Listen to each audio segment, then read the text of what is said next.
Welcome to this video from In 28 Minutes. Thanks for all your love, which helped us to grow to 25,000 subscribers on YouTube and more than 46,000 students on Udemy. You can find more about us on our website www.in28minutes.com. This video is a part of series of 100 plus videos celebrating my 15 years of experience with programming, design and architecture. In these videos, we talk about how to become a good programmer and a good architect. We also talk about Java related frameworks, concepts, practices and terminologies other than the varied range of tools that we make use of. You can find more details in the description of the video. In this video, let's look at code quality from the perspective of static analysis. One of the most important thing is static analysis is a really good tool to use. So there are a lot of tools out there which can look at your code and tell like if there are any violations for specific rules that you would want to check. So it's great to have static analysis on your code, and in most of the projects today, static analysis is done as part of your continuous integration. So probably if you're using things like Sonar, you have a build probably scheduled every day, which kinds of analyzes the code and stores.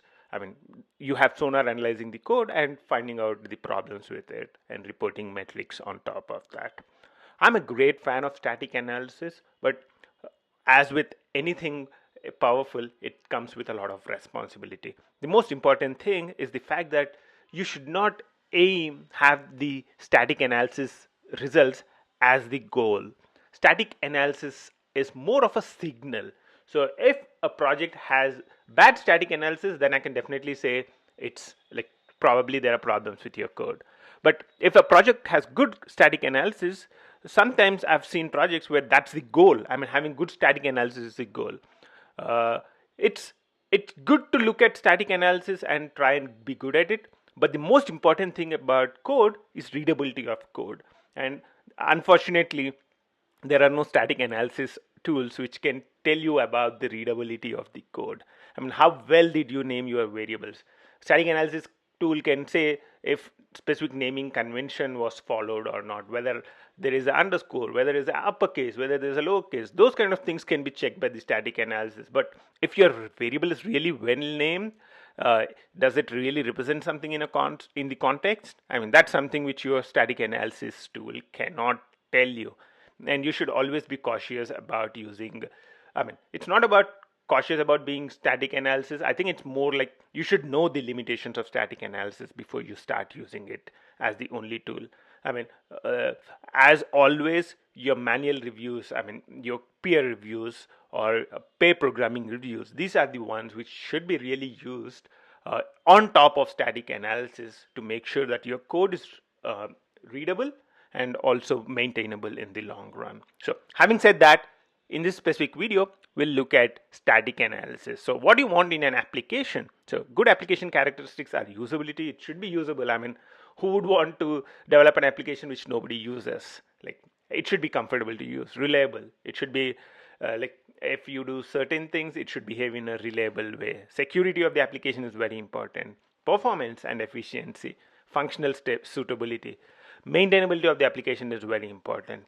The maintainability is the part where the static analysis comes in. So, also some of the static analysis rules can identify problems with performance and scalability a little bit, but and also a little bit of portability. But these are the things that we would target with static analysis. So the static analysis tools, the most popular one in the Java world is Sonar. It's now called Sonar Cube. So Sonar Cube is the most popular one. It has a really good dashboard which shows a lot of metrics about your code. How big are your components? How much is your code coverage? How much violations do you have?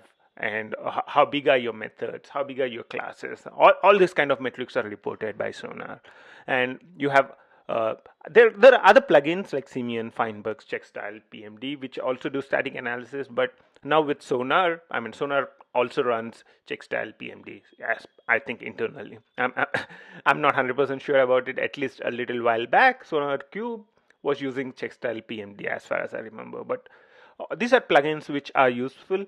The other thing is you can have the static analysis tools run as Eclipse or your IDE plugins. So you can have these run directly on your plugin on your IDE in addition to your builds. So a lot of times people ask me, what are the important things that you look at when you analyze static analysis? So as an architect, one of the most important things I would start off with is looking at the components which are present. So the sonar report clearly shows you what are the different components, what are the different sizes of the components. You can also look at complexity.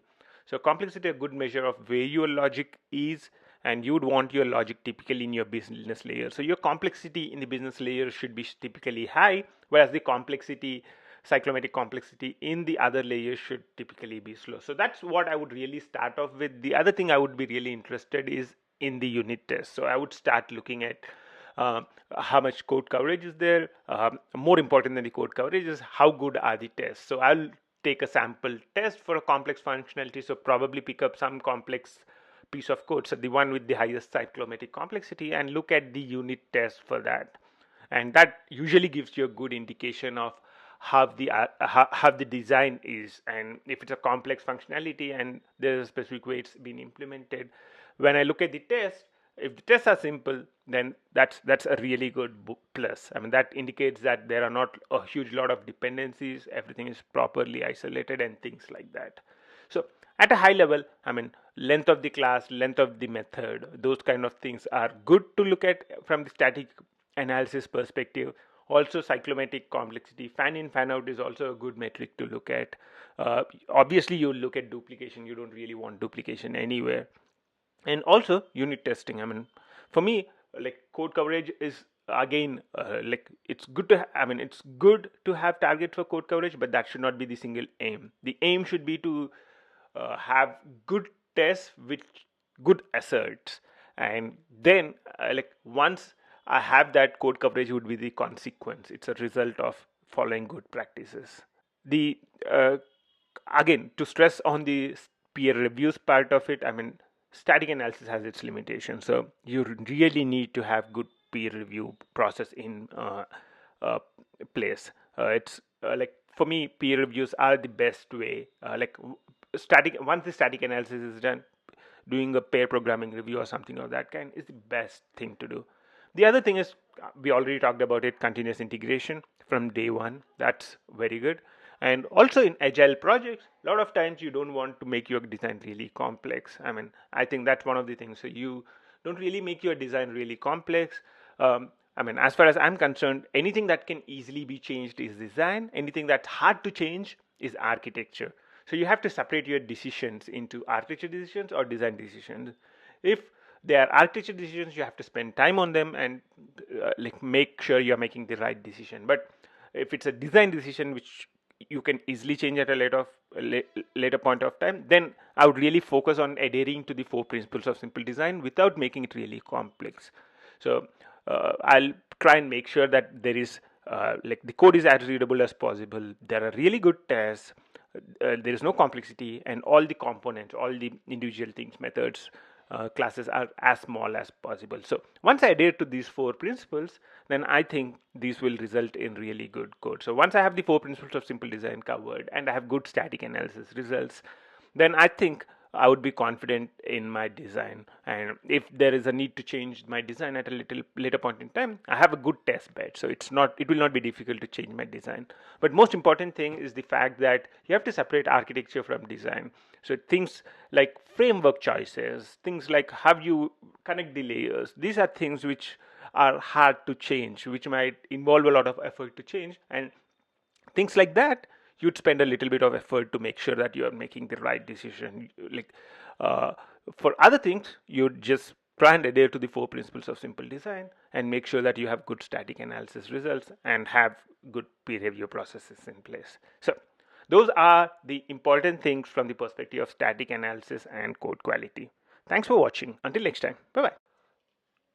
Thanks for watching this video. We created this video to celebrate my 15 years of experience with design, architecture, and programming. We have created two complete Git repositories for you: Java Technology for Beginners and Java Best Practices. Java Best Practices covers my 15 years of experience with design patterns, code quality, design, architecture, and modern development practices. We talk about REST services, SOAP web services, microservices, cloud native applications, 4 principles of simple design, among a varied range of other topics. It tells you how to become a good programmer, designer, or an architect. Java Technology for Beginners focuses on the frameworks, concepts, practices and terminologies and tools related to application development. You can find link to the repositories in the description of the video. In 28 minutes has some of the highest rated courses on varied range of topics. You can find more information on our website www.in28minutes.com.